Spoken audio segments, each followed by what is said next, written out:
إن الحمد لله نحمده ونستعينه ونستغفره ونعوذ بالله من شرور أنفسنا ومن سيئات أعمالنا من يهده الله فلا مضل له ومن يضلل فلا هادي له وأشهد أن لا إله إلا الله وحده لا شريك له وأشهد أن محمدا عبده ورسوله أما بعد فأعوذ بالله من الشيطان الرجيم بسم الله الرحمن الرحيم ولقد أرسلنا موسى بآياتنا أن أخرج قومك من الظلمات إلى النور وذكرهم بأيام الله إن في ذلك لآيات لكل صبار شكور. آیت پنجم سوره ابراهیم. موضوع سورتم اخراج از ظلمات به سوی نور بوده. برنامه مشترک انبیاء علیهم السلام امی است که قوما را مردم از تاریکی ها به سوی روشنی میکشانه، تاریکی جهل به سوی روشنی علم، از تاریکی شرک به سوی روشنی توحید، از تاریکی بدعت به سوی روشنی سنت، از تاریکی خرافات به سوی روشنی آن چیزی که دانشمندی و حکمت است به او طرف. از او خاطر الله متعال هدف انبیاء علیهم السلام به روان کردن کتابای خود بیان میکنه که اصل هدف است و هر پیغمبر اینمی برنامهش است که مردم از اینمی تاریکی ها بکشانه. البته قاعده امیسته که پیغمبر الله متعال در یک قومی که روان میکنه میبینی حالات و قوم خیلی زبون میباشه، خیلی حالات خراب و ناگوار میباشه، اما پیغمبر توسط تعلیم و تربیت و تبلیغی خود امی برنامه را در سر حد می رسانه که یقینا نو تاریکی مبدل به نور میشه. حالات آمدن پیامبر صلی الله علیه و سلم در زمانی که قوم عرب در کدام مستوا قرار داشتند، چی ظلم و زیادتی در او نبود که در اونجا دیده میشد، اما با تعلیمات رسول الله صلی الله علیه و سلم و نمو ملت و قوم به کدام صفتا مشخص شدن و چی صفات و مواصفات را پیدا کردن که حتی الله متعال از او راضی است. و سرزمین عربستان چه قسم یکی از جمله محیط های سالم و پاک از هر نوع شرک گردید که مرکز توحید الله متعال ساخته شد. این کلش برنامه های انبیاء علیهم السلام است. الله متعال در اینجا بعضی واقعات و حوادث انبیاء سابقه را میاره، نمونه های کشیدن از ظلمات به سوی نور برای ما تشریح میکنه. در این درسای عظیم برای ما و شما هم است. پیغمبران نه تنها آمده که مردم تنها نماز یاد بده، بلکه پیغمبران برنامه های سازنده اجتماعی داره، هم در بخش اقتصاد، هم در بخش سیاست، هم در بخش عبادت و هم در بخش اخلاق. یک جز یا شعبه از زندگی نیست که انبیاء علیهم السلام با او سر و کاری نداشته باشه. موسی علیه السلام پیغمبری است که در مقابل دیکتاتوری بزرگ و ظالم که فرعون است برآمده. قومش که سالها رنج کشیده، بیگار کشیده و را میخواه آزادی برشان نصیب شود. از امو خاطر الله متعال در جمله نعمتهای خود که بسیار نعمتها را سر بنی اسرائیل کرده، اما نعمت آزادی را به طریق خصوصی ذکر میکنه، چرا که تمام مسائل دیگه مرهون نعمت آزادی است. در اینجا درسای عظیم به ما و شما هم است. آیا موسی علیه السلام توانمندی داشت؟ نیرو و قوت اولی قطعش موجود بود؟ مردم هماهنگ بوده؟ نبوده، بلکه موسی علیه السلام نظر به اونمو زحماتی که کشیده توانسته اینمی زنجیرهای ظلم و استبداد فرعون بشکنه و مردم قطع خود عیار بسازه. یک رهبر واقعی همیشه در تلاش امی گپا هست، به این خاطر که مردم حقیقت نعمت الله را بشناسه و باید بدانن که نعمت الله چی نوع از ما مطالبات شکرگزاری داره. ایرم انسان در یاد خود بیاره و همیشه اطاعت و شکرگزاری الله را بکنه، تا به خاطر که زمان نعمت الله متعال برای انسان یادآور میشه، انسان بسیار با عاجزی میتونه عبادت الله را پیش ببره و یکی از جمله همون توفیقای الله متعال است که نصیب کسی میشه. چرا انسان همیشه نظر سر نعمت ها داشته باشه نه سر زحمت ها. از همون خاطر است که مهم است که یک انسان عبادت الله را به کدام طریقه میتونه انجام بده. در اینجا داستان موسی علیه السلام با همراه قومش بنی اسرائیل با همراه فرعون، او داستان از ذکر میکنه که چه قسم موسی علیه السلام توانست بنی اسرائیل از زور و ظلم فرعون آزاد کنه. الله میفرماید ولقد ارسلنا موسی بآیاتنا. موسی علیه السلام روان کرده بودیم به همراه معجزات خود، یعنی او چیزایی که سند نبوتش خب تثبیت میکرد، واضح میساخت. موسی علیه السلام روان کردیم برای کدام هدف؟ موسی علیه السلام بیا چی بکنه؟ مردم دعوت بده در خانقاه یا در کدام مرکز دیگری که فقط چادرها را در سر پرت هیاهوی کنه. نه، ان اخرج قومک من الظلمات الى النور، که بکش قومیت از تاریکی ها به سوی روشنی. این گپ وقتی قرآن میگه که بکش قومیت از تاریکی ها به سوی روشنی، در ذهن انسان همینطور میگه که تاریکی ها کدام است و روشنی کدام است. کسی که سابق تاریکی را تیر کرده باشه باز بعد از او درک میکنه که روشنی چی است و تاریکی چی است. ولی کسی که اول تاریکی را تیر نکرده باشه او قدر اهمیت پیشش نداره. ما دو قسم مردم داریم. یکی اون مردمی است که از ابتدا سخت نعوذ بالله در خرافات و بدعات مستغرق بوده، مبتلا بوده، همیشه نعوذ بالله سجده را برای اشخاص کرده. زمانی که عقیده توحید الله در قلبش میشانه اونجا درک میکنه حقیقت نوره که یقینا نور چی را میگه. اما حالات سابقه در یادش میآید، همیشه رنج میبره که چرا این قدر عمر ما نعوذ بالله، آیا چرا این قدر نادان بودم که ما میرفتم نعوذ بالله خدمت دیگرها را میکردم، سجده به دیگرها میکردم.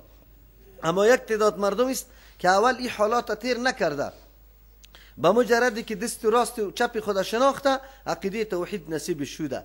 برای از او عقیده توحید او قدر روشنی و چیست نورانیتش خیلی واضح نمی باشه. صحابه کرام چون که دوره ظلمانیت تیر کرده بود، حالات زندگی سابقی خود مکمل برشان پیش رویشان بود، از او خاطر بسیار لذت قوی از عقیده توحید می برد. چرا؟ به خاطری که واد درک کرده بودن که توسط توحید چقدر از بندهای غلامی آزاد شده و چقدر از بندهای ظلم آزاد شده. ما هم مطور بودیم، حالات ما خیلی ناگوار بود، نمی شناختیم که الله چه رقم واحد است و الله کدام ذات است، چه قسم یک تاپرستی الله باشه. الله متعال رحم کرده، از او خاطر پیش ما ان شاء الله توحید خیلی لذت قوی داره، به خاطری که یقینا انسان از امو بدبختی ها و گمراهی ها نجات میده، یقینا میکشانه به سوی روشنی. و ذکرهم بایام الله، یادآوری کو یاره، د یادشان بده به ایام الله. ایام روزها را میگه، کلش روزای الله هست. چرا اینا میگه که به ایام الله؟ امو روزگاری که سرنوشت یک ملت تعیین میشه، امو روزگاری که انقلاب عظیم در سطح زندگی یک مردم پیدا میشه، او روز قابل خیلی قدر می باشه. انسان باید او را همیشه یاد داشته باشه به خاطری که بندگی الله را بکنه. یکی از جمله انگیزه هایی که انسان به اطاعت الله و به عبادت الله وامی داره، امو یادآوری نعمت های بزرگ الله است در سطح زندگی انسان. کدام روزایی که انقلاب آمده، دیگرگونی در زندگی پیدا شده، او روزا بسیار روزای چی هست؟ دلچسپ است، نافراموش شدنی است. از او خاطر اینجا این معنا را نداره، مثل که یک تعداد مردم از همینطور آیاتات دلیل میگیره، میگه سیکو پیدا شدن پیغمبر صلی الله علیه وسلم در تاریخ یک امر خیلی بزرگ است، ما باید او روز به یاد داشته باشیم. قرآن هم بر ما میگه و ذکرهم بی ایام الله. و از همون خاطر است که یک تعداد مردم که دقیق معنای اینمی آیت نمیفهمه و امو رهبرا و کلانای خود روزی تولد و روزی وفات و روزی یکیش دیگه کل روزا را رخصتی اعلان میکنه، جشن میگیرن و به یاد از او مقاله خوانی و مبالغه پردازی را میکنن. با تاسف این مفهومی و ذکرهم بی ایام الله نیست. ذکرهم بی ایام الله است که به یاد او مردم امو ساعت بدی که در او ساعت تغییر آمده، دیگرگونی در زندگیشان پیدا شده، یعنی اون نعمت فراموش نکنه. اینطور نشود که یک انسان غافل باشه، عبادت و طاعت الله را نمیکنه. او انسان الله سر زیاد احسان کرده، این موقع را برات داده، تو باید حتما پابند نظام الله باشی. و اینمی دیگرگونی که در تو پیدا شده از جهت پذیرفتن تو دعوت الله را که پذیرفته ای، دیگرگونی برات پیدا شده. از او خاطر اینجا ایام الله روزای تاریخی است، روزایی که یقینا در او حوادث بزرگ رونما شده و سرنوشت یک ملت تعیین شده. از این معلوم میشه در این جمله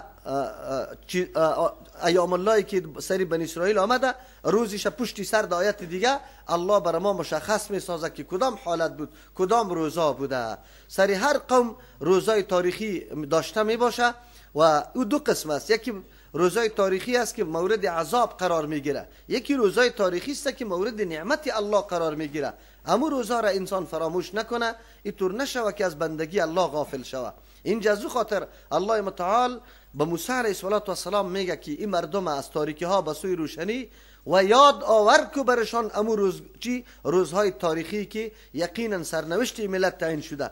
این فی ذلک یقینا، در اینمی تذکیر ایام الله، یعنی دی نعمتهایی که الله برای بنی اسرائیل داده، لآیات بسیار نشانه های عظیم قدرت الله، یکتا پرستی الله است. خلیق برای کی؟ لکل صبار شکور، برای هر شخصی که زیاد صبر کننده و زیاد شکرگزار است. مطلق صبر و شکر بس اوقات کافران میکشه، اما مومن خصوصیتش است که در هر حالت چیسته صبر و شکر میکنه. اشاره به ایسته که حالات مومن دو قسم است، یا حالت مصیبت و رنج و غم و تکلیف است و یا حالت نعمت و راحت است. مومن در هر دو حالت دست و پاچه نمیشه، حیثیت و کنترل خود از دست نمیده، بلکه موزون است. اگر سرش مصیبت ها و تکلیف ها میه، مثل کووار استوار باقی مانده می باشه، ایج نوع خلل در دعوتش، ایج نوع خلل در عبادتش پیدا نمیشه، بلکه استوار مثل کوواری است. چرا؟ به خاطری که میفهمه که همین تکلیف ها هم بدون اجر نیست، الله متعال پاداش عظیم برام میده، بلکه از این اضافه میده. بلکه مؤمن زمان این مصیبت ها را در زندگی خود خصوصا اگر در خط مستقیم قرار داشت، اگر ببینه بسیار خوش میشه. چرا؟ احساس یزیره میکنه که الله متعال مرا برای خدمت دین خود قبول کرده. در بین این قدر مخلوق وقتی که ما مورد رنج و زحمت قرار میگیرم به خاطر خدمت دین الله، امی بر انسان کافی است. یقینا که مخلوق الله خود زیاد است، از ما که در تنبیکا خیلی زیاد پیدا میشه، اما زمانی که الله متعال از تو خدمت دین میگیره و به خاطر خدمت دین رنج میبری، بعد احساس خوشی بکنی که الله تو را قبول کرده.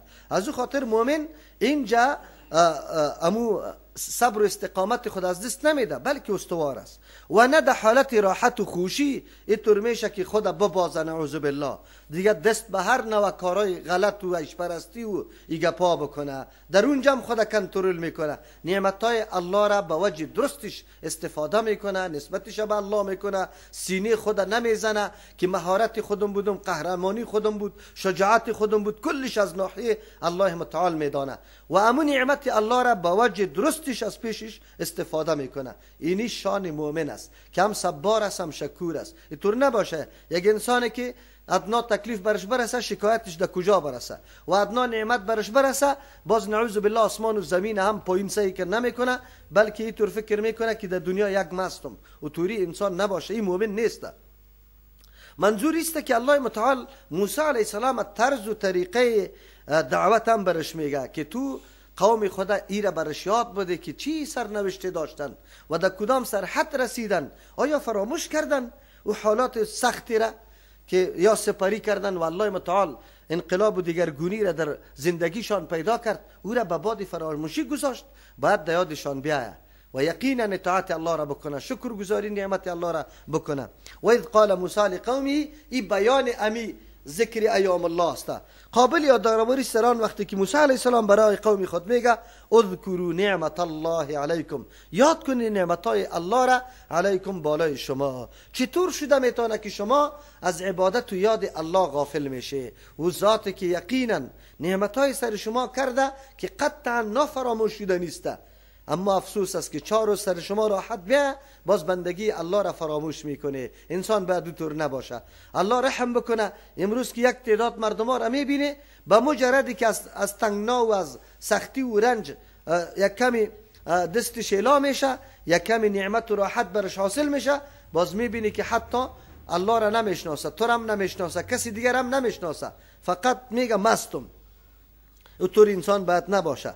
از او خاطر موسی علیه السلام به قوم خود میگه که نعمت الله را یاد کنه. کدام نعمت؟ اینمی ایام چیسته تاریخی است که الله برش ایام الله میگه اذ انجاکم من آل فرعون، زمانی که شما را نجات داد الله متعال از تابعدارا و لشکر فرعون. چه رقم؟ یسومونکم، که میرسانید برای شما سوء العذاب، زشت عذاب. اما عذاب زشت کدام است؟ و یذبحون ابناءکم. از این معلوم میشه که دیگه عذابان بوده، خدا بین عذابا ذبح پسرا در پیش روید کلیشه مثل یک مالوار حلال کو، این بسیار سخت تمام میشه. یکی خود قتل است، نمیگه یقتلون ابناءکم، بلکه میگه یذبحون ابناءکم. حلال میکنه مثل مالواره اولاد شما را ذبح میکرد، الله نجات دادتانه. و یستحیون نساءکم، و بی حیا میساخت یا میگذاشت زنای شما را برای خدمت گذاری، یا بی حیا میساخت نعوذ بالله، معاینه میکرد که آیا اولاد پیدا شده یا نشده، یا است که برای زنا قتلشان میکرد. دو نکته در اینجا خیلی جالب است. یکی موسی علیه السلام در جمله نعمتهای بزرگی که الله سر بنی اسرائیل کرده، اولین نعمتی که یادآور میشه نعمت آزادی است. اگر هر ملت آزاد نباشه نعمتهای دیگه تلخ است در کام انسان. چرا نمیتونی نه خدمت دین نمیتونی و نه عزت و آبرویت بجاست زمانی که رنج غلامی بسیار نعمت بزرگ است. از همون خاطر هر طایفه تلاش برای آزادی بکنه، بلکه پیام لا اله الا الله اولین مقصدش آزادی است. چی آزادی است؟ کی؟ از اسارت بندگان. برای مخلوق نعوذ بالله بندگی کردن تو را میکشه به یک الله بنده جور میکنه. اما اللهی که لیاقت داره که بندگی شوه، اما اللهی که کل کمالات از ناحیه از او است، باید به او سری سجده را پایین بکنی، نه به کس دیگره.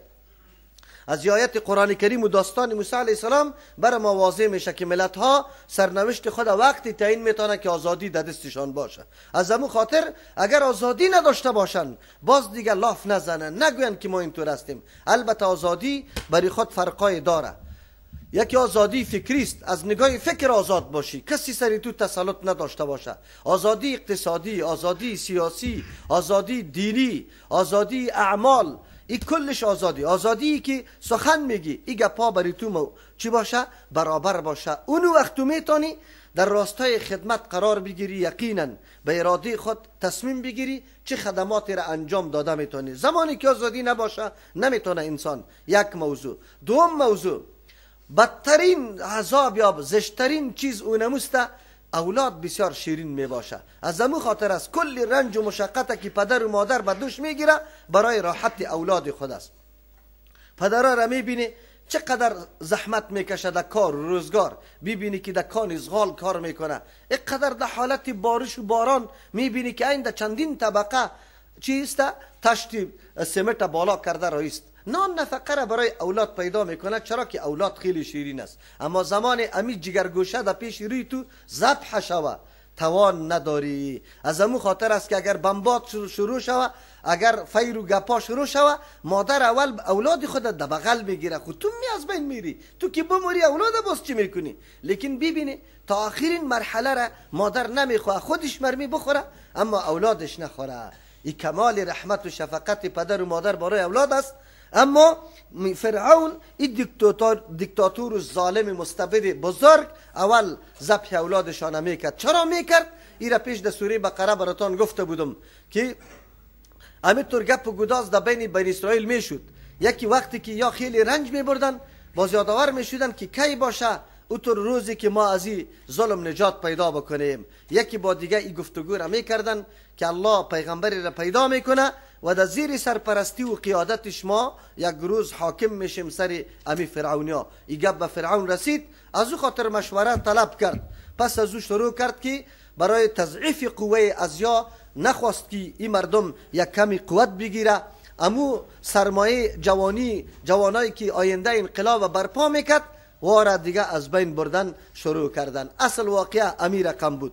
دوم چیزی که خیلی انسان رنج میده او نعوذ بالله بیناموسی است در پیش انظار خودت، در پیش نظر، در سر عزت و آبروی تو اگر کسی تجاوز میکنه بسیار سخت است. اما الله رحم بکنه، امروز در سرحد مردم رسیده که در پیش انظارشان نعوذ بالله بیناموسی میشه، اما یا بازم دفاع از امو ستمگرا و از امو استعمارگرا و کفار میکنه. الله رحم بکنه. امروز همونطور حالت آمده، مسئله غیرت، مسئله شجاعت مکمل از بین رفته.